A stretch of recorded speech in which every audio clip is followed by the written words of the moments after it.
A very good evening to all my friends from the media.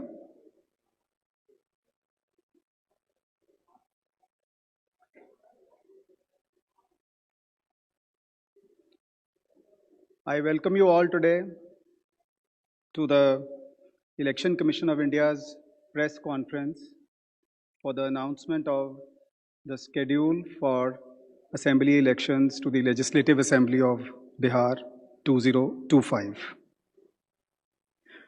We have amongst us Honorable Chief Election Commissioner Shri Gyanesh Kumar Sir, Honorable Election Commissioner Dr. Sukhbir Singh Sandhu Sir, Honorable Election Commissioner Dr. Vivek Joshi Sir, Senior Deputy Election Commissioners Manish Garg Sir, Gyanesh Bharti Ji, Pawan Kumar Sharma Ji, Election Commissioners Yetru Ji, Sanjay Kumar Ji, Director General IT, Seema Madam.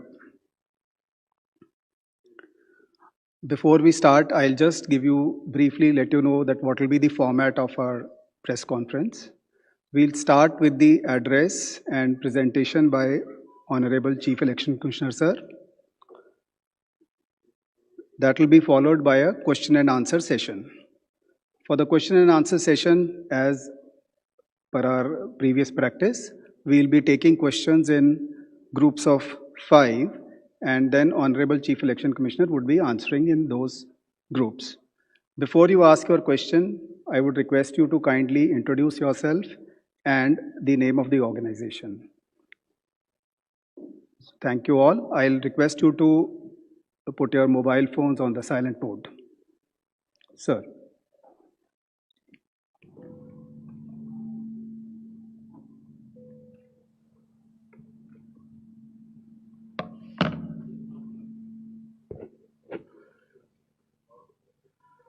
Honorable Election Commissioner Dr. Sukhbir Singh Sandhu Ji, Honorable Election Commissioner Dr. Vivek Joshi, election commission के वरिष्ठ अधिकारीगण और सभी media के साथियों,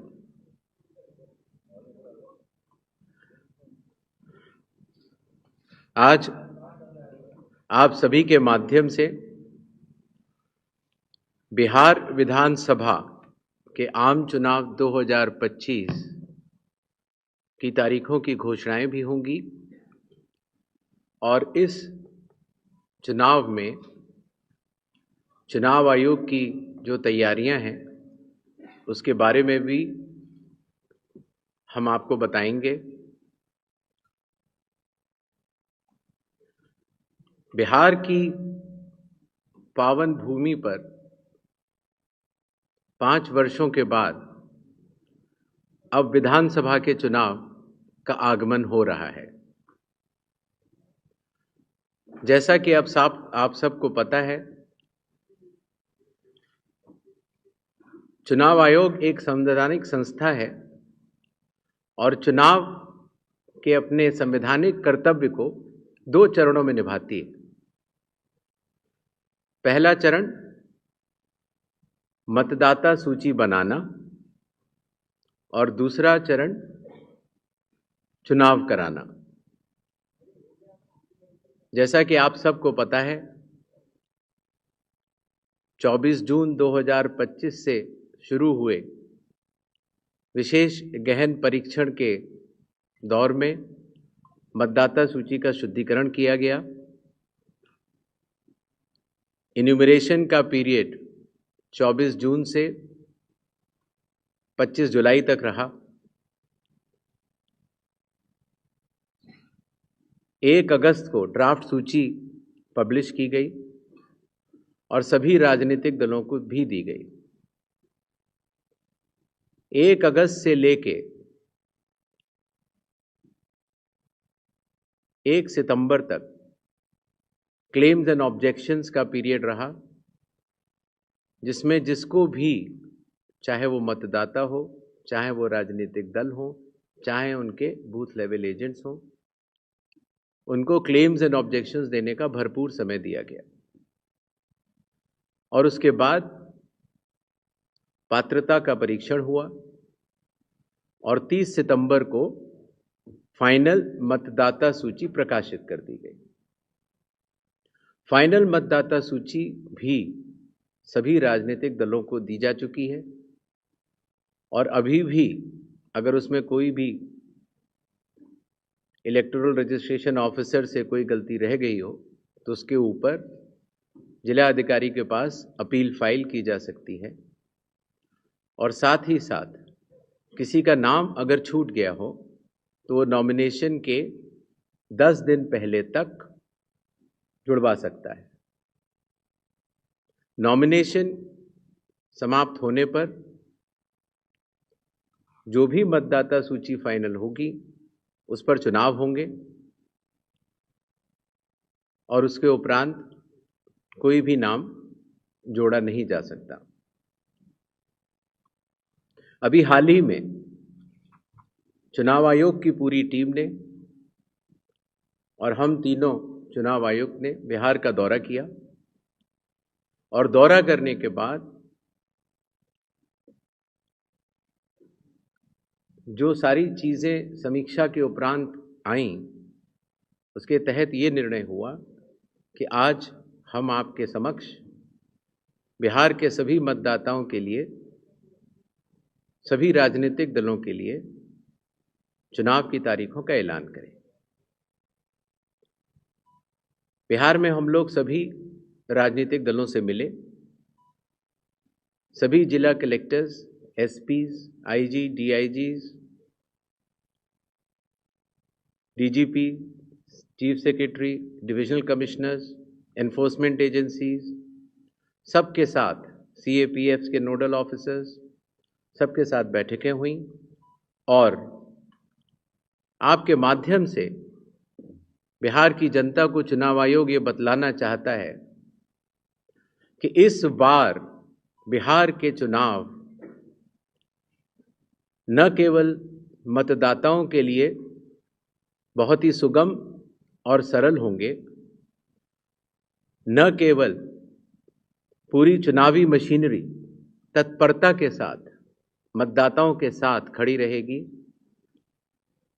न केवल law and order की व्यवस्था पर पूर्ण निगरानी रखी जाएगी, बल्कि शांतिपूर्ण ढंग से, पूर्ण पारदर्शी तरीके से बिहार के होने वाले चुनाव शायद सबसे अच्छे चुनावों के रूप में परिलक्षित होंगे, ऐसी चुनाव आयोग की मंशा है। इसके लिए चुनाव आयोग सभी राजनीतिक दलों का, सभी मतदाताओं का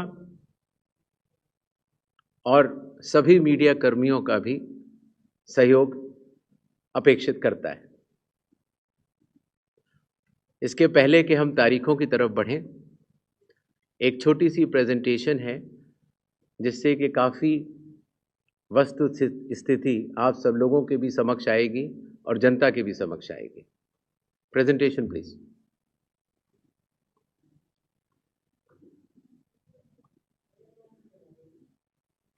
बिहार में कुल 243 विधानसभा क्षेत्र हैं।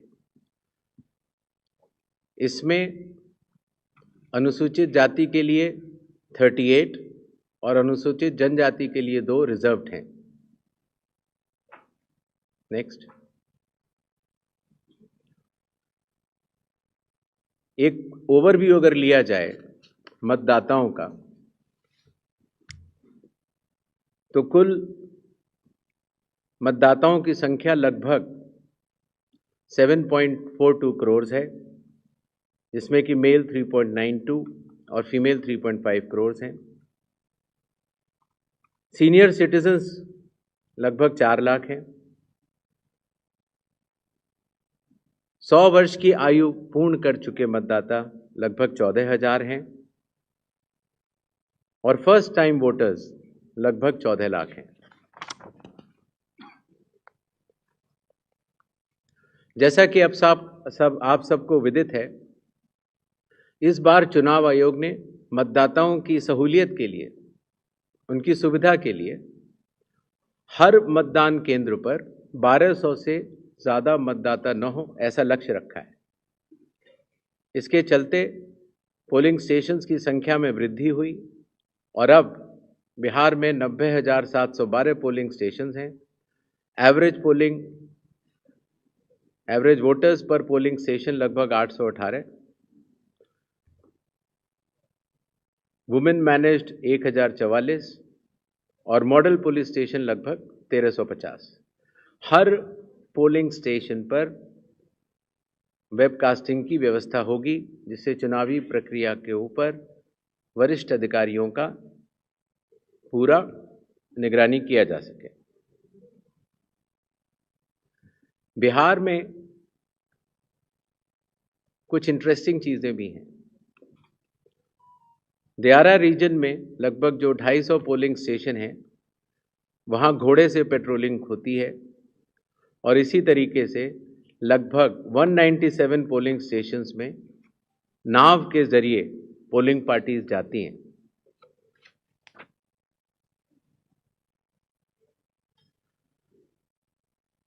चुनाव आयोग के निर्देशों के अनुसार हर मतदान केंद्र पर एश्योर्ड मिनिमम फैसिलिटीज प्रदान की जाएंगी, जिसमें कि पोल वॉलंटियर्स होंगे, हेल्प डेस्क होंगी, रैंप होगा, टॉयलेट्स होंगे, ड्रिंकिंग वाटर, साइनेजेस, लाइट की सही व्यवस्था और वोटर फैसिलिटेशन सेंटर। जो हमारे बुजुर्ग और दिव्यांग मतदाता हैं, उनकी सुविधा को ध्यान में रखते हुए पोलिंग स्टेशंस ग्राउंड फ्लोर पर होंगे। अगर रैंप है तो 1:12 के रेशियो में प्रॉपर ग्रेडियंट से बनेंगे। वॉलंटियर्स भी रहेंगे, व्हील चेयर की फैसिलिटीज़ भी दी जाएगी और अगर इनमें से कोई भी 85 प्लस के उम्र के अगर लोग हैं या 40% से ज़्यादा जिनकी डिसेबिलिटी है, अगर वो चाहें तो फॉर्म 12D भर सकते हैं और उसके उपरांत उन्हें होम वोटिंग की सुविधा भी दी जाएगी।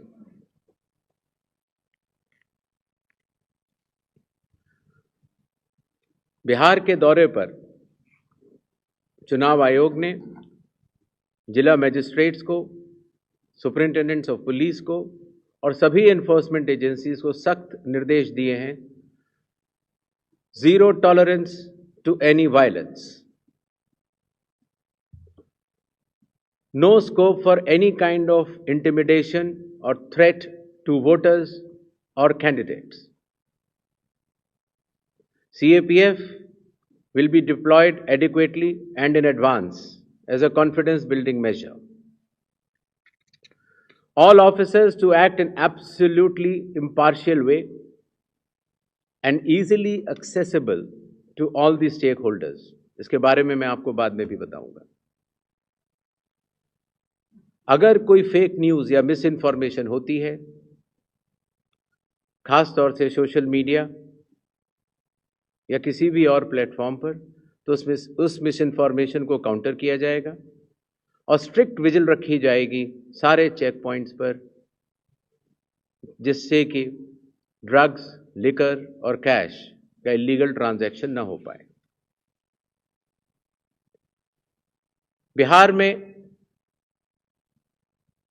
बिहार के पूरी चुनाव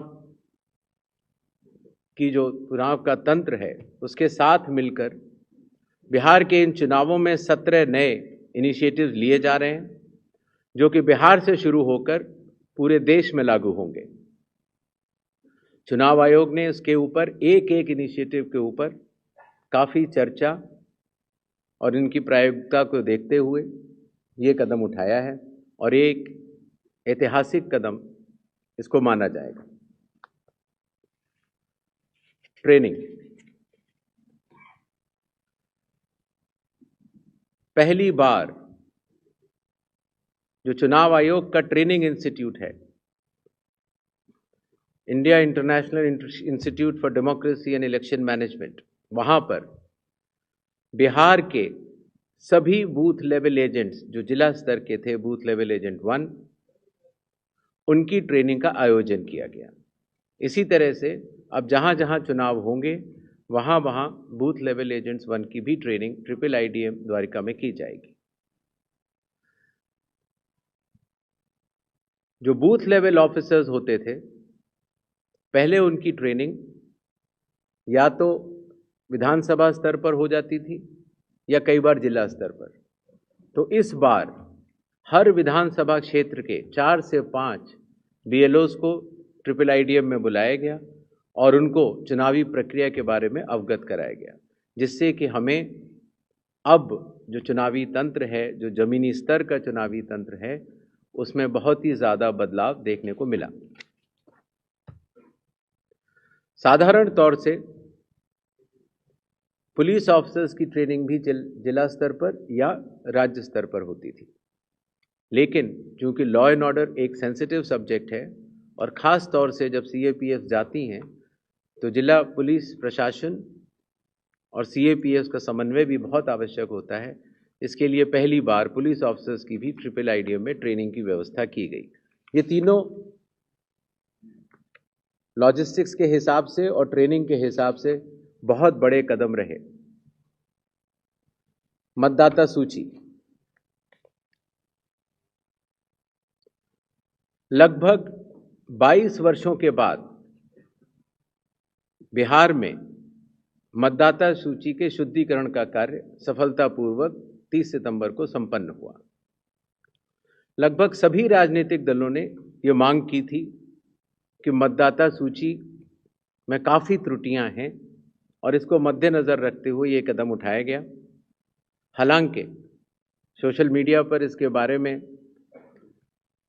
कुछ बढ़ चढ़कर कहा गया, लेकिन सत्यता ये है कि आज की तारीख में बिहार के 243 इलेक्टोरल रजिस्ट्रेशन ऑफिसर्स ने 90,000 बूथ लेवल ऑफिसर्स के साथ मिलकर 1.6 लाख बूथ लेवल एजेंट्स, जो कि 12 मान्यता प्राप्त राजनीतिक दलों ने नियुक्त किए थे, उनके साथ मिलकर इस सूची को शुद्ध करने का बहुत ही सराहनीय काम किया है और बिहार ने देश को ये राह दिखाई है।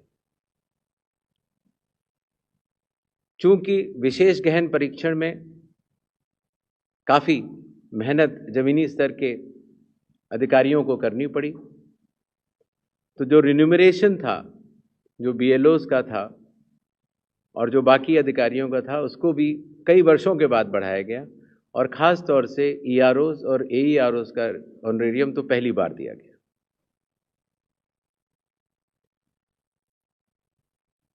जिन मतदाताओं के नाम सूची में नए जुड़े हैं या जिन मतदाताओं की एंट्रीज में कोई चेंज है, जैसे पता बदल गया, तो ऐसे मतदाताओं को नए वोटर कार्ड दिए जाने हैं। चूँकि पहले कई दिनों तक या कई बार महीने लग जाते थे वोटर कार्ड मिलने में, इसीलिए चुनाव आयोग ने सभी एजेंसियों के साथ मिलकर ये SOP बनाया कि किस तरीके से 15 दिन के भीतर मतदाताओं के हाथ में इलेक्टर फोटो आइडेंटिटी कार्ड, जिसको सामान्यतः वोटर कार्ड कहा जाता है, वो उनके हाथ में आए।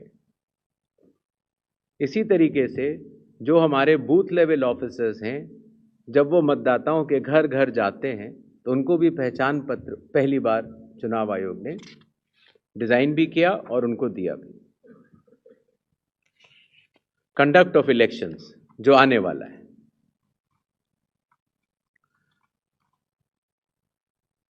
देश की प्रगति को ध्यान में रखते हुए और ख़ास तौर से बिहार की प्रगति को ध्यान में रखते हुए लगभग काफ़ी मतदाताओं के पास मोबाइल होते हैं और उनको इस बात की समस्या रहती थी कि हम मोबाइल लेके अगर घर पर छोड़ के जाते हैं तो दिक्कत होती है और लेके जाते हैं तो हम कहाँ उसको रखें, क्योंकि मोबाइल फ़ोन पोलिंग स्टेशन के अंदर अलाउड नहीं है। इसलिए एक नई व्यवस्था बनाई गई जिससे कि पोलिंग स्टेशन के कमरे के ठीक बाहर कोई भी मतदाता अपना मोबाइल फ़ोन जमा करा सकता है, अंदर जाके अपना वोट डाल सकता है और बाहर आने के बाद अपना मोबाइल लेके घर जा सकता है। हर मतदाता को नॉमिनेशन का प्रोसेस खत्म होने के बाद एक वोटर इन्फॉर्मेशन स्लिप दी जाती है।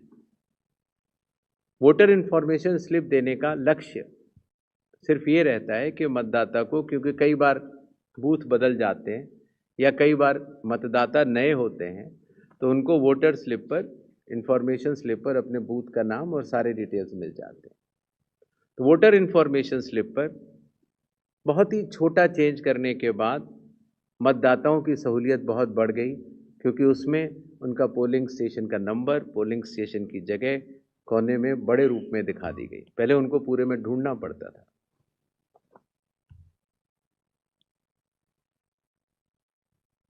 चुनाव आयोग की लगभग विगत कई वर्षों से एक एक करके ऐप्स बनती चली गई और लगभग 40 ऐप्स आज की तारीख में चुनाव आयोग के पास है। तो इन सबको एक जगह समन्वित करते हुए, क्योंकि हर मतदाता या हर स्टेक होल्डर हर 40 ऐप को डाउनलोड नहीं कर सकता, तो ECI नेट जैसी मदर ऑफ ऑल ऐप्स का एक लक्ष्य रखा गया और ECI नेट में अब धीरे धीरे करके सारी ऐप्स आ चुकी हैं और इसका प्रोग्रेसिव इम्प्लीमेंटेशन भी वन स्टॉप डिजिटल प्लेटफॉर्म के रूप में बिहार से शुरू होगा। पोलिंग स्टेशन में मैं आपको बता चुका हूं, जिससे कि क्यूज लंबी न हो और मतदान के समय में मतदाताओं को सहूलियत भी रहे और ख़ास तौर से मतदान के आखिरी घंटों में ज़्यादा भीड़ न हो, इसके लिए संख्या 1200 निर्धारित की गई। कैंडिडेट्स के बूथ पहले मतदान केंद्र से काफ़ी दूर तक लगाए जाने के निर्देश थे, जिससे कि कैंडिडेट्स को भी और मतदाताओं को भी काफ़ी असहूलियत होती थी। और इसीलिए जो पॉलिटिकल पार्टीज़ के संग ज़मीनी स्तर पर EROs की मीटिंग हुई, DMs की मीटिंग हुई, CEOs की मीटिंग हुई, उनसे मिले सुझावों के अनुरूप, लोक प्रतिनिधित्व कानून के अनुरूप 100 मीटर की दूरी तक हर कैंडिडेट अगर चाहे तो अपने बूथ्स लगा सकता है। चुनावी प्रक्रिया पारदर्शी हो, उसकी पूर्ण निगरानी हो, ERO भी उसको देख पाएं और कोई भी अगर गलती पाए जाए तो उसके खिलाफ एक्शन भी लिया जा सके। इसके लिए पहले लगभग 50% प्लस पोलिंग स्टेशंस में वेबकास्टिंग होती थी और अब इसको 100% पोलिंग स्टेशंस में लागू कर दिया गया है, जिससे कि निगरानी तंत्र के लिए सुगमता होगी।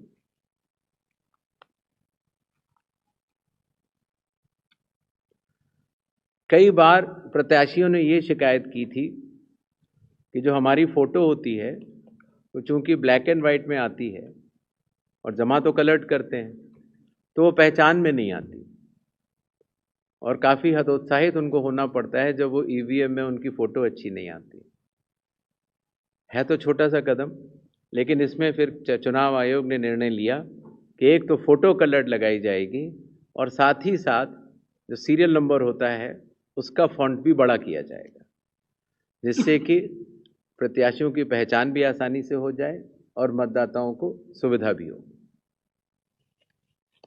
काउंटिंग, कई बार जब मॉक पोल होता है तो मॉक पोल के समय मॉक पोल का डेटा डिलीट करना प्रिसाइडिंग ऑफिसर्स भूल जाते हैं और इसीलिए जब काउंटिंग होती है तो फॉर्म 17C और काउंटिंग यूनिट का मिलान नहीं हो पाता। ऐसे केस में किसी भी शंका को न रखा जाए, इसलिए जब भी 17C या वीवीपैट में मिसमैच होगा तो उन EVM से रिलेटेड वीवीपैट्स की पूर्ण गिनती की जाएगी। इसी तरीके से ये भी एक मांग सभी राजनीतिक दलों की थी कि पोस्टल बैलेट्स की गिनती पहले शुरू की जाए और पहले खत्म की जाए। तो इसलिए चुनाव आयोग ने पारदर्शिता के लिए भी और इसके लिए भी, जिससे कि पोस्टल बैलेट्स पर पूर्ण ध्यान दिया जाए उनकी गिनती पर, और कोई जल्दबाजी भी न की जाए, तो ईवीएम के लास्ट 2 राउंड से पहले पोस्टल बैलेट की गिनती समाप्त करना अनिवार्य होगा। जैसा आप सब लोग को पता है, जब चुनाव खत्म हो जाता है तो फिर आंकड़ों की आवश्यकता कई लोगों को पड़ती है, मीडिया को भी होती है, एनजीओज को भी होती है, सिविक सोसाइटीज़ को होती है और आम जनता को भी होती है। तो इसके लिए चुनाव आयोग की एक पद्धति रही जिसको इंडेक्स कार्ड कहा जाता है, लेकिन इंडेक्स कार्ड का सारा डेटा कलेक्ट करने में कई बार सप्ताह और कई बार महीनों लग जाते थे। तो अब चूंकि ECI नेट भी आ रहा है और डिजिटल का युग है, इसीलिए digital index cards and reports सारे आपको चुनाव खत्म होने के कुछ ही दिनों के भीतर वेबसाइट पर या ऐप पर मिल जाएंगे। इस चुनाव की विशेषता है ये slide. The entire election machinery of Bihar is just a call away. अर्थात अगर कोई भी मतदाता या कोई भी व्यक्ति ECI नेट ऐप को डाउनलोड करता है और अगर अपने एपिक नंबर डिटेल को डालता है, वोटर कार्ड के नंबर को डालता है, तो वो अपने BLO से बात कर सकता है। वो अपने जो बूथ लेवल ऑफिसर्स हैं उनको अपनी कॉल बुक कर सकता है और बात कर सकता है। अगर उसकी कोई भी समस्या है तो वो BLO से बात करके उसका निदान कर सकता है। इसी तरीके से जो इलेक्शन कमीशन का बहुत पॉपुलर नंबर है 1950, आपको भी कोई भी बिहार का मतदाता अगर इस समय बिहार से बाहर है तो भी उसको सिर्फ +91 अगर मोबाइल से आप डायल करते हैं तो +91 जो इंडिया का कोड है वो लगाना है। STD कोड जहां का भी आपकी विधानसभा क्षेत्र है वहां के SDM का STD कोड और 1950 अगर आप ये डायल करते हैं तो 243 EROs सारे मतदाताओं की सेवा के लिए खुले रहेंगे।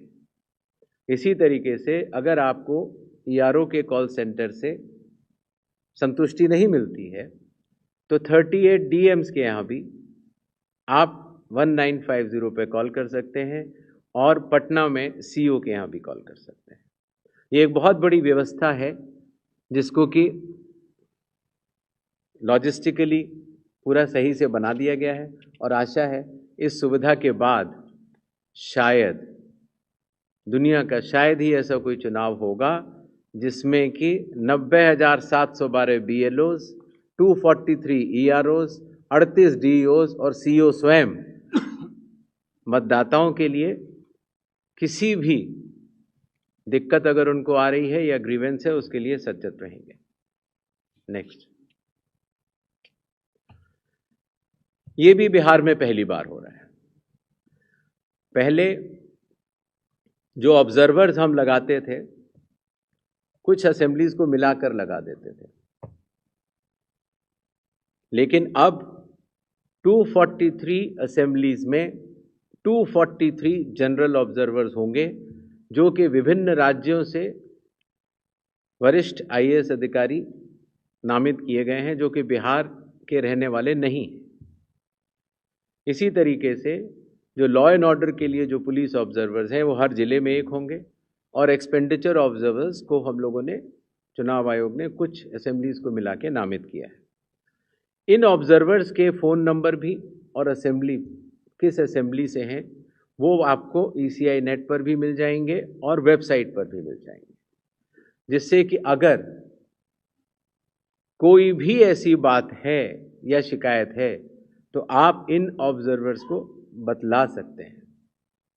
Observers of the election commission work as eyes and ears of the election commission. तो ये सुविधा भी इस चुनाव में हर असेंबली में मौजूद रहेगी। इस बार चुनाव आयोग टेक्नोलॉजी को भी बहुत बड़े तरीके से लीवरेज करना चाहता है।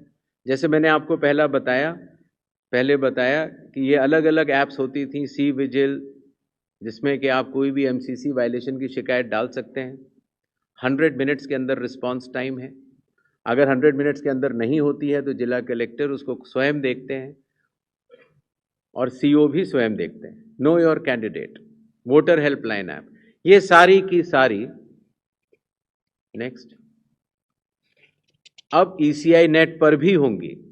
पुरानी सुविधा हमने हटाई नहीं है क्योंकि कई लोगों के पास पुरानी चीज़ें डाउनलोडेड हैं, बट अगर ईसीआई नेट अगर आप डाउनलोड कर लेते हैं तो सारी एक जगह ये सुविधाएं आपको मिल जाएंगी। नेक्स्ट, बिहार के मतदाताओं की संख्या आपको कि उससे बड़े मतदाताओं की संख्या दुनिया के सिर्फ 10 या 11 देशों में ही है। बिहार के चुनाव आयोग मानता है कि मदर ऑफ ऑल इलेक्शंस है और इसीलिए हर लेवल पर, हर स्तर पर चुनावी कर्मियों की तैनाती है। पोलिंग पर्सनल लगभग 4.5 लाख, सेक्टर ऑफिसर्स लगभग 9.6,000, माइक्रो ऑब्जर्वर्स लगभग 17.8,000, micro observers for counting 4,800, counting official लगभग 28,000, पुलिस ऑफिशियल 2.5 लाख, और जहां पर भी आइडेंटिटी ऑफ वोटर्स का इशू आता है, सहायता देने के लिए आंगनवाड़ी सेविकास भी उपलब्ध रहेंगी और कुल मिलाकर 8.5 लाख चुनावी कर्मी बिहार विधानसभा के आम चुनाव 2025 में रहेंगे। अब मेरे ख्याल से तारीखों का ऐलान कर देना चाहिए। नेक्स्ट, बिहार के चुनाव 2 फेजेस में होंगे। पहले फेज के डेट गैजेट नोटिफिकेशन 10 तारीख को आएगा, दूसरे का 13 को। Last date of making nominations पहले फेज की 17 को होगी, दूसरे की 20 को। स्क्रूटनी 18 और 21। विड्रॉल की आखिरी तारीख 20 अक्टूबर और 23 अक्टूबर, और date of poll 6 November Thursday और दूसरा 11 नवंबर ट्यूसडे। काउंटिंग 14 नवंबर को होगी और पूरी चुनावी प्रक्रिया 16 नवंबर तक समाप्त कर ली जाएगी। नेक्स्ट, जो बिहार के 38 जिले हैं उनको 2 भागों में बांटा गया है। जो आप पीला रंग देख रहे हैं वो फेज 1 है और जो आप गुलाबी रंग देख रहे हैं वो फेज 2 है। इसकी सॉफ्ट कॉपी आप सब लोग को दे दी जाएगी। नेक्स्ट, बिहार के आम चुनावों के साथ साथ 8 बाई इलेक्शंस भी होंगे।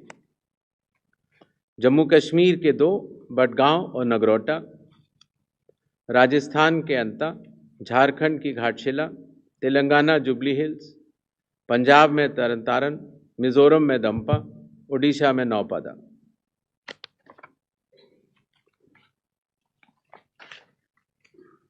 इनकी तारीखें भी अलग अलग कॉन्स्टिट्यूंसी के हिसाब से यहां पर दी गई हैं।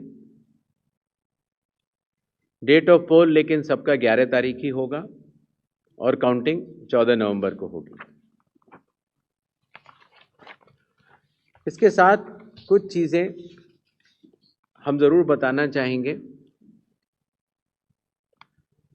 सबसे पहले मतदाताओं के नाम एक संदेश रहेगा, वो यह कि कृपया अपना नाम इलेक्टोरल रोल में जरूर चेक कर लें, क्योंकि अगर अभी भी छूट गया है तो नॉमिनेशन से 10 दिन पहले तक जोड़ा जा सकता है। कृपया अपने पोलिंग स्टेशन के बारे में ईसीआई नेट से जानकारी हासिल करें या अपने बूथ लेवल ऑफिसर से समझ लें। वोटिंग जब आप करते हैं, अगर बाई चांस किसी कारणवश अगर आप अपना वोटर कार्ड लाना भूल गए हैं, तो 12 ऑल्टरनेटिव डॉक्यूमेंट्स होते हैं जिससे कि आप अपनी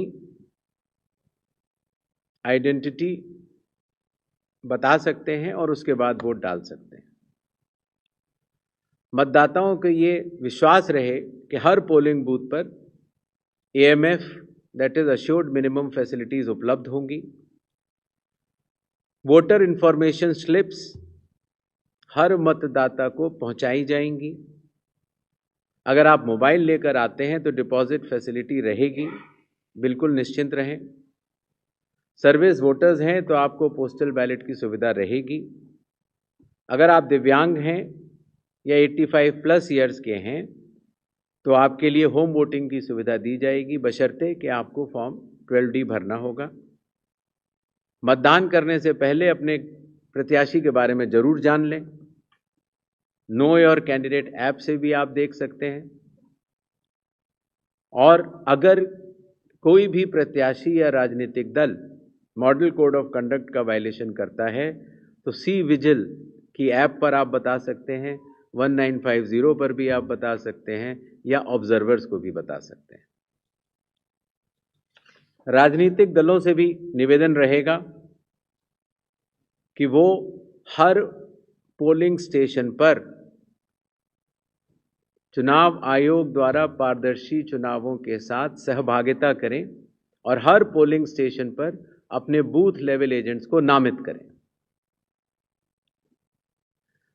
ईवीएम और वीवीपैट का फर्स्ट और सेकंड लेवल रैंडमाइजेशन अभी होना बाकी है और उसमें जरूर भाग लें, जिससे कि फर्स्ट और सेकंड लेवल रैंडमाइजेशन की पारदर्शिता का वो अनुभव भी कर सकें। इसी तरीके से जब स्ट्रांग रूम से ईवीएम और वीवीपैट निकाली जाएंगी या वापस रखी जाएंगी तो कैंडिडेट्स की उसमें दस्तखत भी होते हैं और वो उसको सजगता से देखें। मतदान से पहले जो मॉक पोल होता है उसमें अपने पोलिंग एजेंट्स को जरूर देखने को बोलें। 90 मिनट लगभग पहले ये शुरू होता है। लगभग 50 वोट डाले जाते हैं नोटा सहित, जिससे कि ये स्पष्ट हो जाता है कि ईवीएम और वीवीपैट्स में जो भी बटन दबाए जा रहे हैं वही स्लिप गिर रही है और उसकी गणना भी की जाती है। राजनीतिक दलों से यह भी अनुरोध है कि वो जो पोलिंग एजेंट्स को नामित करें वो पोलिंग स्टेशन के अंदर ही रहें और मतदान केंद्र छोड़ने से पहले, मतदान पूर्ण जब हो जावे तो छोड़ने से पहले अपना फॉर्म 17C, जिसमें कि प्रिसाइडिंग ऑफिसर ये दस्तखत करके देते हैं कि ईवीएम में इतने वोट पड़े, लेकर जरूर जाएं। मतदान पूर्ण होने से पहले न चले जाएं। मॉडल कोड ऑफ कंडक्ट का सभी राजनीतिक पार्टियां और प्रत्याशी अनुपालन करेंगे, ऐसा चुनाव आयोग आशा करता है। और साथ ही साथ जब आखिर में जब काउंटिंग का समय आता है तो अपने काउंटिंग एजेंट्स को भी नामित करें और सजगता के साथ जो काउंटिंग हो रही है उसका भी अवलोकन करें। मीडिया से भी थोड़ा अनुरोध है। मीडिया पर्सन्स को अथॉरिटी लेटर्स दिए जाते हैं जिससे कि आप पोलिंग डे और काउंटिंग डे पर कवरेज कर सकते हैं।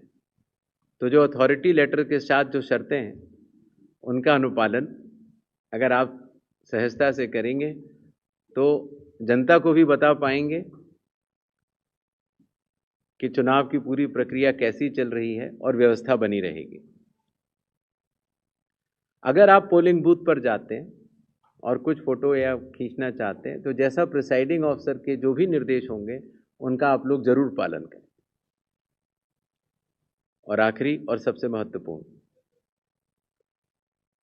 वैसे तो आप सब लोग समझदार हैं, लेकिन फिर भी आजकल के इस युग में अगर कोई भी मिस इन्फॉर्मेशन अगर आपके थ्रू कोई प्रोपोगेट करना चाहता है तो उसको बिना वेरीफाई किए आगे न बढ़ाएं। और ख़ास तौर से अगर आपको लगता है कि वो गलत इन्फॉर्मेशन है तो उसको अगर आप सूचित कर देंगे 1950 पर या सी विजिल पर तो उस पर एक्शन भी लिया जा सकता है। इन्हीं छोटे शब्दों के साथ बिहार का चुनाव बिहार के मतदाताओं को और सभी राजनीतिक दलों को और आने वाले प्रत्याशियों को सबको बहुत बहुत शुभकामनाएं। धन्यवाद। Thank you, sir. So can we start with the question and answer? Yes, please. As I already informed, we'll be taking questions in groups of 5, and then sir will be answering. Another request is kindly the question should be asked only relating to the Bihar Assembly elections. Yes.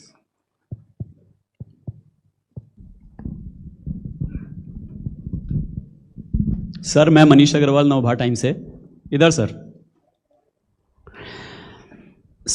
जब voting होती है तो last में एक issue आता है हमेशा कि वोटिंग टर्नआउट बढ़ जाता है। कई बार दाल आरोप लगाते हैं कि इसमें कुछ ना कुछ गड़बड़ हुई है, तो क्या इसका कोई सर टाइम लिमिट बनाएंगे कि वोटिंग खत्म होने के बाद इस समय तक ये फाइनल हो जाएगा?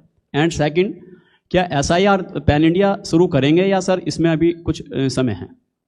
धन्यवाद।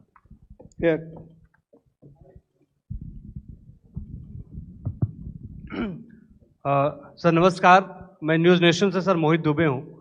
सर आपने बिहार को लेके अनाउंसमेंट तो कर दिया है, लेकिन कांग्रेस लगातार SIR को लेके सवाल उठाती रही है बिहार विधानसभा चुनाव को लेकर। एक और आप SIR बिहार में करवा रहे थे, दूसरी ओर राहुल गांधी वोट चोरी का मुद्दा वहाँ पे उठा रहे थे और आपकी विश्वसनीयता पे सवाल उठा रहे थे कि चुनाव आयोग की विश्वसनीयता खराब हो गई है। तो क्या एक बड़ी चुनौती आप देखते हैं जिस तरीके से राहुल गांधी और कांग्रेस पार्टी तेजस्वी यादव आपके ऊपर आरोप लगा रहे हैं, यहाँ तक तेजस्वी यादव बार बार, राहुल गांधी बार बार ये कह रहे हैं निष्पक्षता के साथ चुनाव होना चाहिए, क्या जवाब देंगे आप?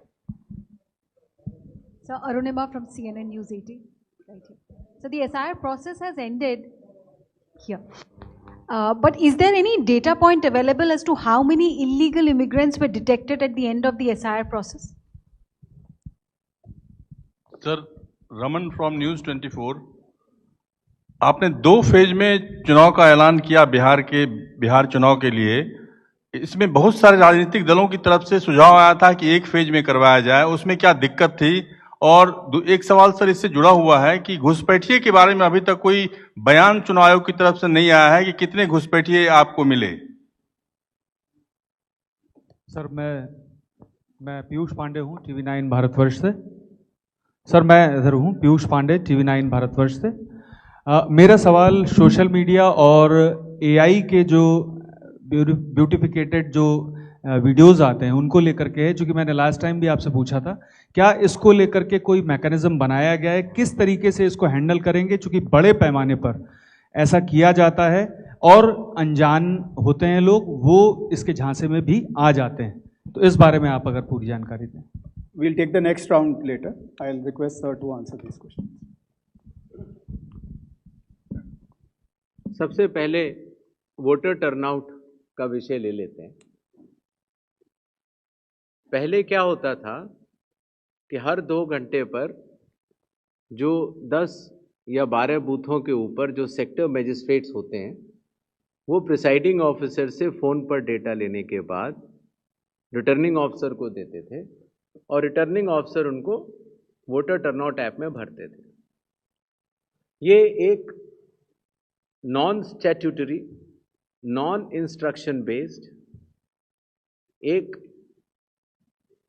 आम जनता की सहूलियत के लिए एक आंकड़ा दिया जाता था। तो 9 बजे, 11 बजे, 1 बजे, 3 बजे, 5 बजे। 5 बजे के बाद चूंकि मतदान खत्म होना होता है 6 बजे, तो कई बार प्रिसाइडिंग ऑफिसर्स ये डेटा नहीं दे पाते थे, बिकॉज अगर क्यू लगी हुई है और या उनको बहुत सारी प्रक्रियाएं पूर्ण करनी होती हैं, तो वो फिर डेटा जब प्रिसाइडिंग ऑफिसर्स अपने कलेक्शन सेंटर पे जब ईवीएम जमा कर देते थे तो उसके बाद दे पाते थे। तो इसलिए कई बार कुछ लोग इस मुद्दे को उठाते थे कि साहब 5 बजे जो है इतना प्रतिशत था और रात को 11 बजे इतना हो गया। कई जगह ऐसा भी हो जाता था कि प्रिसाइडिंग ऑफिसर्स को लौट के आने में रात के 12 भी बज जाते थे और कई बार वो चूंकि रात इतनी हो जाती है तो उस समय कई बार सुबह डेटा भरता था। सत्य अवस्था ये है कि हर पोलिंग बूथ पर जितने वोट पड़े वो मतदान समाप्त होने पर फॉर्म 17C के तौर पर हर प्रत्याशी के पोलिंग एजेंट को दे दिए जाते हैं। डेटा एंट्री में पहले इतना समय लगता था। अभी हाल ही में जो पहले 3-4 बाई इलेक्शंस हुए उसमें हम लोगों ने इस भ्रम को भी हटाने के लिए एक नई व्यवस्था लागू की, अर्थात मतदान समाप्त होने पर मतदान केंद्र पर जो पोलिंग एजेंट्स उपस्थित होंगे उनको तो 17C दिया जाएगा, लेकिन प्रिसाइडिंग ऑफिसर महोदय जो ECI नेट के अंदर जो VTR की नई ऐप होगी उसमें वो आंकड़े भर देंगे। और भरने के बाद कुछ जगह ऐसा होता है जहां इंटरनेट की सुविधा नहीं होती तो ऑफलाइन भी भर सकते हैं। इसीलिए जब तक वो लोग काउंटिंग सेंटर तक आएंगे तो ये अप्रॉक्सीमेट वोटिंग ट्रेंड्स आपको मिल जाएंगे और उसमें बढ़ोतरी की संभावना खत्म हो जाएगी। जहां तक दूसरा सवाल था SIR पैन इंडिया की बात, तो अगर आप 24 जून के चुनाव आयोग द्वारा निर्गत आदेशों को देखेंगे तो पैन इंडिया अर्थात हर स्टेट और यूटी में SIR करने का निर्णय चुनाव आयोग ले चुका है। उस पर कार्य भी जारी है, लेकिन उनकी तिथियां राज्यवार या यूटीवार चुनाव आयोग की संयुक्त बैठक में हम लोग निर्णय करेंगे और फिर आपको बताएंगे। चुनाव आयोग एक संवैधानिक संस्था होने के कारण संविधान के अनुरूप कार्य करती है और हर विधानसभा लोकसभा के इलेक्शंस की सुपरिंटेंडेंस, डायरेक्शन और कंट्रोल ये चुनाव आयोग के पास होता है। लेकिन जो वैधानिक अधिकारी होते हैं, जैसे मतदाता सूची बनाने के लिए हर विधानसभा क्षेत्र में विकेंद्रीकृत लोक प्रतिनिधित्व कानून के अंतर्गत ERO की जिम्मेदारी होती है कि वो मतदाता सूची बनाएं। फॉर्म 6 अगर आता है, कोई नया मतदाता आता है, फॉर्म 7 अगर आता है, फॉर्म 8 आता है, तो उसके ऊपर निर्णय वैधानिक रूप से क्वाजी जुडिशियल बॉडी के रूप में ERO ही लेते हैं। अगर उनके द्वारा लिए गए किसी निर्णय पर किसी को भी आपत्ति हो तो वो जिला मजिस्ट्रेट के पास अपनी अपील दे सकता है, और अगर जिला मजिस्ट्रेट के पास से उसको मिले निर्णय से असंतुष्टि हो तो वो चीफ इलेक्टोरल ऑफिसर के पास जा सकता है और वैधानिक रूप से मतदाता सूची बनाने का काम उस स्तर पर खत्म हो जाता है। तो चुनाव आयोग के द्वारा दिए गए निर्देशों, लोक प्रतिनिधित्व कानून के अंतर्गत और संविधान के अनुरूप ये सारी व्यवस्था कार्य करती है। राजनीतिक दलों को भी, जैसे मैंने आपको अभी भी बताया, बार बार ये कहा जाता है कि आप अपने बूथ लेवल एजेंट्स नामित करें, आप अपने विधानसभा क्षेत्र के जो भी आपके हेड हैं उनको नामित करें, आप जिला अध्यक्षों को नामित करें, जिससे कि वो इस स्टेट के प्रेसिडेंट्स को नामित करें, जिससे कि इस व्यवस्था के तहत ये समन्वय बना रहे। तो निष्पक्षता तो हमेशा रहती है और पक्षपात का तो प्रश्न ही नहीं उठता। जहां तक विशेष गहन परीक्षण में जो मतदाता सूची का एक सराहनीय शुद्धिकरण का कार्य हुआ है, बिहार के सभी मतदाताओं ने चुनाव आयोग के साथ मिलकर इस सूची के शुद्धिकरण में अपना पूर्ण योगदान दिया है। चुनाव आयोग के साथ कार्य करते हुए किसी भी मतदाता को अगर कोई भी शिकायत रही हो तो उसका निराकरण संबंधित ERO ने करके दिया है। इस प्रक्रिया में ड्राफ्ट सूची जब आई थी तो लगभग 65 लाख मतदाता सूची से नाम कटे थे और जब फाइनल सूची आई तो 3.66 लाख नाम कटे। जो ये कुल नाम कटे, इनके प्रमुख कारण हैं कुछ मतदाताओं का मृत पाया जाना, कई मतदाताओं का भारत के नागरिक के रूप में अपनी जब जांच हो रही थी तो उसमें सक्षम न पाया जाना, कई मतदाताओं के कई जगह नाम बने हुए थे, उनका एक जगह नाम आना, और कई मतदाताओं का बिहार से स्थायी प्रवास हो जाना। चूंकि ये सारी सूचियां विधानसभा के स्तर पर, जिला के स्तर पर और राज्य के स्तर पर सभी से साझा की जा चुकी हैं और आंकड़े सहित साझी की जा चुकी हैं, इसीलिए ये अलग अलग जो आप की बात कर रहे हैं वो चुनाव आयोग के स्तर पर नहीं, ईआरओ, डीईओ और सीओ के स्तर पर इसका पूर्ण विश्लेषण उपलब्ध है। सोशल मीडिया पर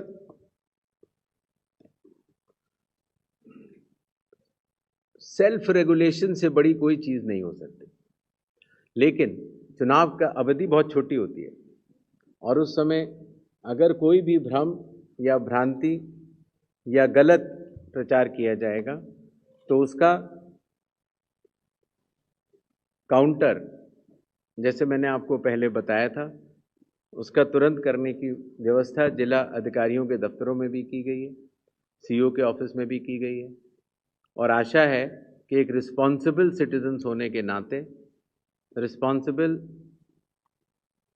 मतदाता होने के नाते चुनाव आयोग यह विश्वास करता है कि सोशल मीडिया की स्वतंत्रता का लोग दुरुपयोग नहीं करेंगे और एक सेल्फ डिसिप्लिन तरीके से इस चुनाव को आगे बढ़ाएंगे। Ritika. Am I audible? Welcome. Come. Sir, this is Ritika Chopra from the Indian Express. I'm right here to your left. Sir, to your left. Hi, sir. Sir, आपने mention किया था कि as far as breakup of foreigners is concerned, ये शायद information would be available at the level of the CEO and EROs. But the ECI itself had given us a very detailed breakup when the draft roll was published for the reasons of deletion. So why is it that the Commission is not be able to tell us how many voters were deleted on account of non-citizenship? We're asking this question because at the time when this decision was announced, the Commission had very staunchly defended its right to check for eligibility criteria, including citizenship. The Commission had repeatedly cited Article 326. So in light of that, now that the exercise is over, if you can just tell us how many foreigners were indeed found. And secondly, sir, आपने कहा कि SIR पे अभी decision नहीं हुआ है, but till about October में SSR की प्रक्रिया full swing में शुरू हो जाती थी. तो जब तक आपका वो SIR का decision नहीं होगा, sir, will the summary revision start? Because by 1st you have to publish the draft roll. Thank you. Yes. नाम शोएब रज़ा है, इंडिया टीवी से मैं हूँ। सर 28 तारीख को क्योंकि छठ का त्यौहार है, पवित्र त्यौहार, और उसमें बहुत सारे लोग बिहार में जाएंगे छठ मनाने के लिए, तो लोगों को ये भी उम्मीद थी कि शायद उसके आसपास जो पहला चरण है वो होगा। लेकिन 6 अक्टूबर में चूँकि पहला चरण है, तो क्या इन चीज़ों का ख्याल आप लोगों ने रखा जब जो चरण का आपने ऐलान किया है? इसके बारे में थोड़ा आप बताइए सर। नीरज। सर मैं प्रशांत हूँ सर, न्यूज़ 24 से। हेलो। पोलिंग डे के दिन बहुत सी शिकायतें आती हैं बोगस वोटिंग की, फेक वोटिंग की, उसका क्या अरेंजमेंट है? दूसरा कि जो महिलाएं घूंघट में हैं, जो महिलाएं बुर्के में हैं, उनकी पहचान कैसे होगी? इसको लेकर कुछ सेक्टर्स में अक्सर हंगामा होता है, सवाल खड़े होते हैं, इसके लिए क्या इंतज़ाम है पहचान के लिए? हेलो सर, मैं अरविंद हूँ, दैनिक जागरण न्यूज़पेपर से। सर राइट आप सीधे। सर मेरा सवाल है कि आपने भी चुनाव की पारदर्शिता के लिए आपने बहुत सारे कदम उठाए हैं जो अच्छे हैं। एक फ्री बीच का एक बड़ा इशू है जो लंबे समय से है, पॉलिटिकल पार्टी लगातार उसका चलन बढ़ता जा रहा है, उसको आयोग कैसे देखता है और क्या उसको मानता है कि उस पर कोई रोक लगनी चाहिए? Sir I am Neeraj. Sir I am Banna from Madhyamam daily. I am from रही। You told that 100% webcasting at all polling stations. Hello. Will you share CCTV footages as asked by some opposition parties? Did you change your stand on that? Hello. Next one. Hello. Sir Neeraj हूँ news 18 India से बिहार इधर यहाँ sir sir Neeraj हूँ news 18 India से। बिहार चुनाव की तैयारियों के फॉलोअप में तमाम आरोप चुनाव आयोग पे लगाए गए, राहुल गांधी हो या विपक्ष के दूसरे दल हो, SIR का भी मसला था और बिहार में भी यात्राएं निकाली गई। आप लोग का आकलन क्या है, क्योंकि आप पे भी पर्सनलाइज्ड हमले किए गए, आप लोग का आकलन क्या है, क्यों इस तरह से चुनाव आयोग पे हमले हो रहे हैं, और क्या कोई अब तक विपक्ष के नेताओं ने या विपक्ष के दलों ने कोई सबूत दिया है जो वो सवाल खड़े कर रहे हैं आप लोग के समक्ष? क्योंकि पिछली ब्रीफिंग में आपने राहुल गांधी से भी 1 हफ्ते के अंदर शपथ पत्र मांगा था। सर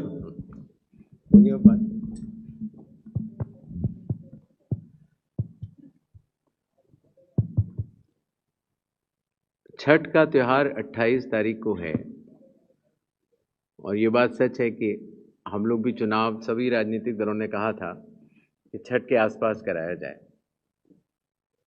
तो शीघ्र कल ही तो हम लोग बिहार से लौटे और जल्दी से जल्दी चुनाव की घोषणा हो रही है, लेकिन उसमें मिनिमम पीरियड रहता है, जैसे नोटिफिकेशन के बाद नॉमिनेशन का समय होता है, उसके बाद कन्वेसिंग का समय होता है। तो वो सब देखते हुए अगर आप शेड्यूल को देखेंगे तो शायद इसके पहले चुनाव नहीं कराया जा सकता था। जहाँ तक बुर्का नशीन की बात हो रही है, पर्दा नशीन लेडीज की, तो आइडेंटिटी के लिए जो हमारी आंगनवाड़ी सेविकाएं हैं वो हर बूथ पर उपलब्ध रहेंगी और आवश्यकता पड़ने पर उनकी चेकिंग होगी। कमीशन के निर्देश इसमें पूर्णतः स्पष्ट हैं कि पोलिंग स्टेशन के अंदर किस तरह से आइडेंटिटी का वेरिफिकेशन होता है और उनका कड़ाई से पालन किया जाएगा। 100% वेबकास्टिंग जो की जा रही है उसको जो शेयर करने की बात है, चुनाव आयोग उसको कोर्ट से शेयर करता है, कोर्ट के आदेशों के अनुसार। सुप्रीम कोर्ट के कई सारे जजमेंट्स हैं जिसमें कि कोई भी व्यक्ति अपना वोट डालता है या नहीं डालता है, ये भी उसकी राइट टू प्राइवेसी होती है। यह किसी और को जानने का अधिकार नहीं है कि आपने वोट डाला या नहीं डाला, ये उसकी प्राइवेसी होती है। और शायद इसका कारण भी स्पष्ट है। कारण ये है कि अगर किसी भी प्रत्याशी या राजनीतिक दल को ये पता लग जाए कि आपने वोट नहीं किया है तो उसके परिणाम अलग हो सकते हैं।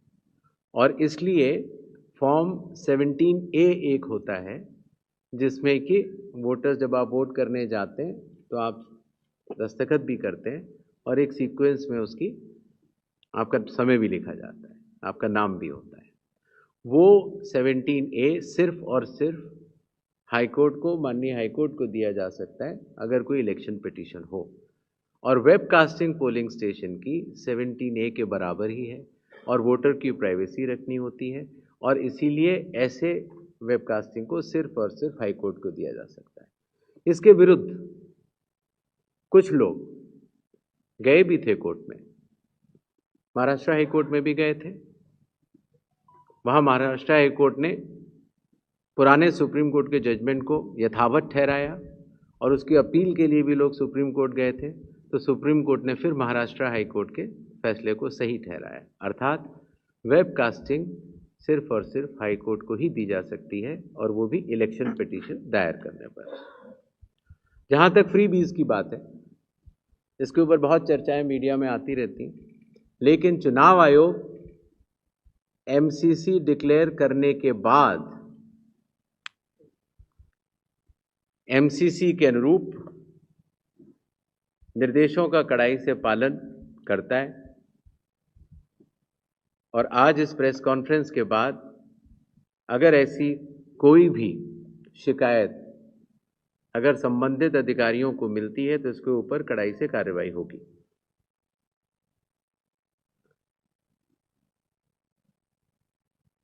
ये प्रश्न एक बार दोबारा पूछा गया, मैं उसका जवाब दे चुका हूं, लेकिन एक बार फिर दे देता हूं। 65 और 3.66 लगभग 69 लाख नाम कटे, जिनके अपात्र अर्थात अयोग्य होने के कारण कटे। अयोग्य होने के कारण या तो वो मृत पाए गए, या उनके डुप्लीकेट वोट्स थे, या वो भारत के नागरिक नहीं थे, और या स्थायी रूप से प्रवास कर चुके थे। कुल आंकड़े हम आपको दे चुके हैं, और अलग अलग आंकड़े, ये व्यवस्था भी आपके मीडिया के माध्यम से मतदाताओं को मैं बताना चाहता हूं कि विकेंद्रीकृत व्यवस्था में मतदाता सूची ईआरओ बनाता है और उसके ऊपर अपील डीएम और सीईओ की होती है। इसका अनुपालन जो लोक प्रतिनिधित्व कानून है सभी को करना है, चुनाव आयोग को भी करना है और आपको भी करना है। इसी तरीके से जब चुनाव होते हैं तो रिटर्निंग ऑफिसर हर विधानसभा में एक होते हैं जिनकी देखरेख में चुनाव का इम्प्लीमेंटेशन होता है और उसके ऊपर इलेक्शन पिटीशन होती है। इस विकेंद्रीकृत व्यवस्था में चुनाव आयोग सुपरिंटेंडेंस करता है, डायरेक्शन करता है, कंट्रोल करता है और कड़ाई से इस बात को देखता है कि सारे निर्देश, सारे कानून का पालन ये सारी विकेंद्रीकृत और विधायिका के रूप से सारे अफसर कर रहे हैं।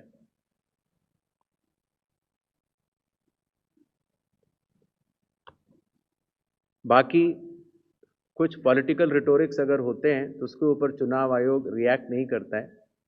ये मेरे ख्याल से डेमोक्रेसी में चलता है। Animesh. Hello. Sir, on your left, sir, Animesh here from the Tribune. Sir, on your left here.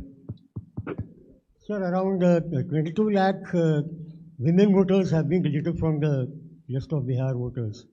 And most of them have been found to be residing near those districts which are bordering Nepal. आवाज साफ नहीं आ रही। Can you hear me? 22 lakh. नहीं आ रही, लेकिन वो clarity अब आ रही है? माइक बदल। So 22 lakh women voters have been deleted from Bihar's list, and most of them have been found to be residents of districts which are neighboring Nepal. So any specific reason for this, or was it as per the rules which you have specified? जी sir, मैं इधर Gaurav Business Standard से अर्चस will come back to you, just next you. Sir Gaurav Srivastava, Times Now Navbharat से sir इधर। हाँ sir, vote चोरी का नारा बहुत तेज़ी से चला और इस बीच तमाम हाई कोर्ट्स ने उन पिटिशंस को खारिज किया जिसमें इस तरह के आरोप लगाए थे। कहीं पर लोकस नहीं था तो कहीं पर जो टाइम पीरियड था वो ख़त्म हो चुका था इलेक्शन पिटिशन फाइल करने का।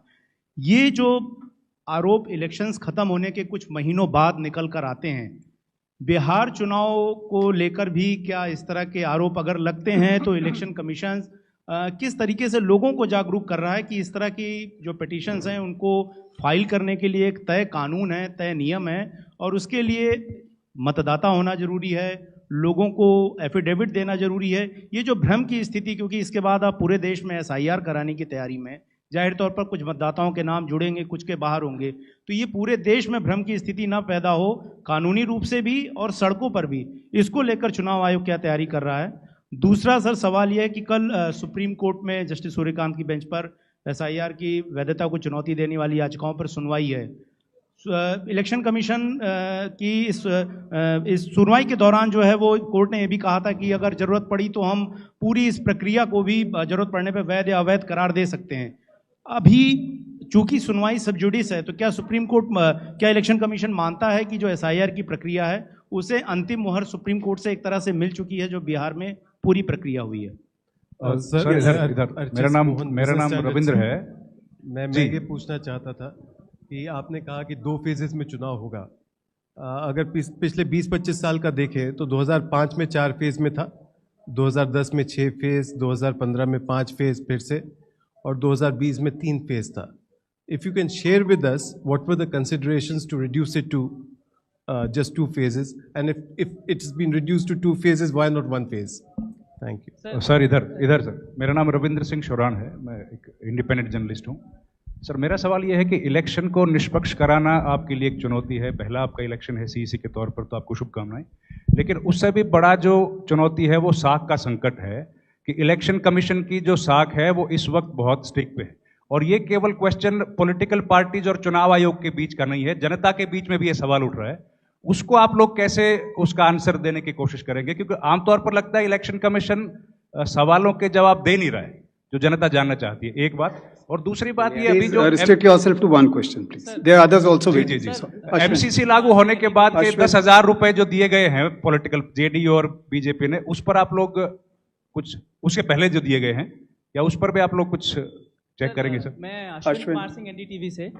सर एक पहला सवाल ये था, जब आप लोग कमीशन गया वहाँ पे आपने इंडिविजुअली पॉलिटिकल पार्टी से मीटिंग की, क्या किसी भी पार्टी ने आपके सामने एसआईआर पर अपनी चिंताएं व्यक्त की after publication of electoral roll जो फाइनल पब्लिश हुआ उसके बाद भी? क्या किसी ने ऑब्जेक्शन रेज किया? और दूसरा सर इसी में जुड़ा हुआ था कि आधार कार्ड को 12वां दस्तावेज जब सुप्रीम कोर्ट ने बोला उसके बाद से क्या इलेक्शन कमीशन को ये डेटा दे सकता है कि कितने इलेक्टर्स का इंक्लूजन सिर्फ आधार के बेसिस पे हुआ है? ठीक,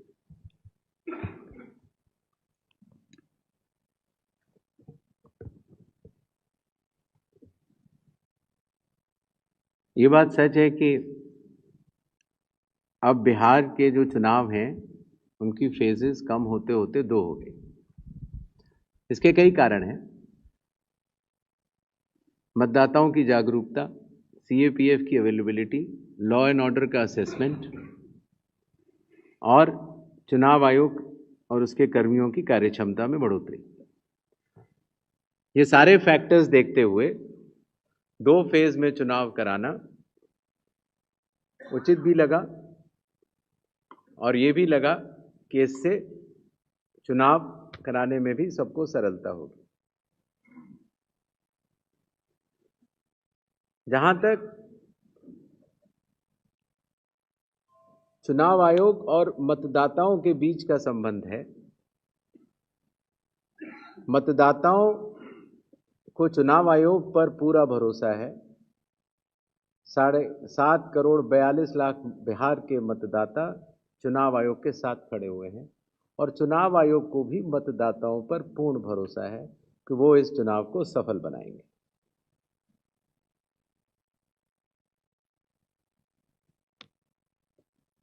एसआईआर की प्रक्रिया बहुत ही पारदर्शी तरीके से शुरू हुई और पारदर्शी तरीके से समाप्त भी हुई।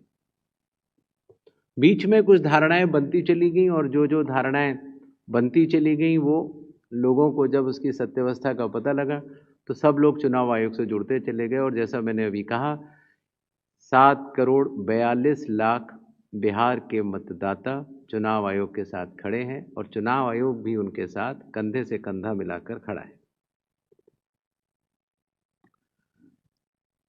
आधार कार्ड की जो बात है, माननीय सुप्रीम कोर्ट ने निर्देश दिए कि आधार कार्ड 12वें डॉक्यूमेंट के रूप में लिया जाएगा, लेकिन वो नागरिकता का प्रमाण नहीं होगा।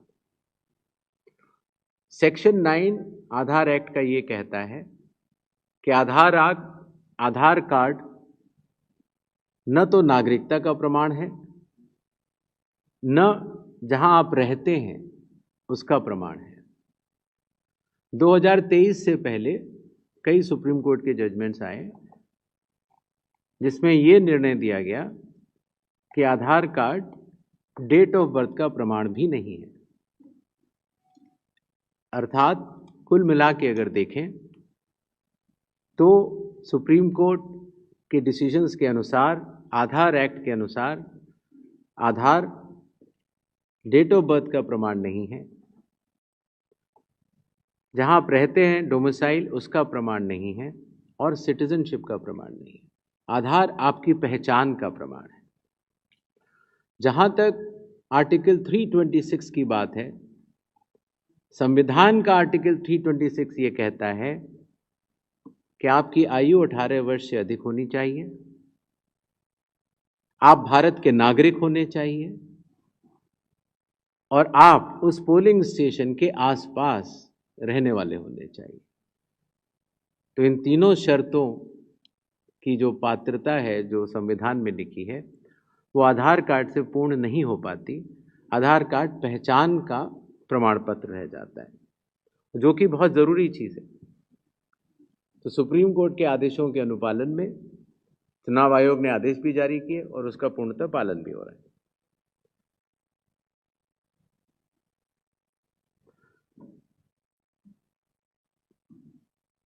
आई थिंक यही पॉइंट थे और बचा नहीं। जहाँ तक वुमेन वोटर्स के डिलीशन की बात है, वुमेन वोट्स भी डिलीट हुए और मेल वोट्स भी डिलीट हुए। एसआईआर का एक स्पष्ट नारा था, कोई योग्य मतदाता छूटे न और कोई अयोग्य मतदाता सूची में न आने पाए। और मैं आप सबके माध्यम से बिहार के एक बार फिर 90,000 से अधिक booth level officers, 1.6 lakh booth level agents, सभी EROs 243, DEOs, सारे DM, CEO, हर पॉलिटिकल पार्टी के जिला अध्यक्षों और उनके स्टेट लेवल प्रेसिडेंट्स को बहुत बहुत धन्यवाद देता हूं कि बिहार का SIR बहुत ही सफलतापूर्वक संपन्न हुआ। और आइए और अब हम सब मिलकर बिहार के इस चुनाव को एक बहुत ही अच्छा चुनाव, एक नज़ीर के रूप में सबके समक्ष पेश करें। और सारे मतदाताओं से मेरा निवेदन है कि मतदान केंद्र में अवश्य आएं, जागरूक रहें और अपने पसंद के प्रत्याशी को वोट अवश्य डालें। जय हिंद, जय भारत।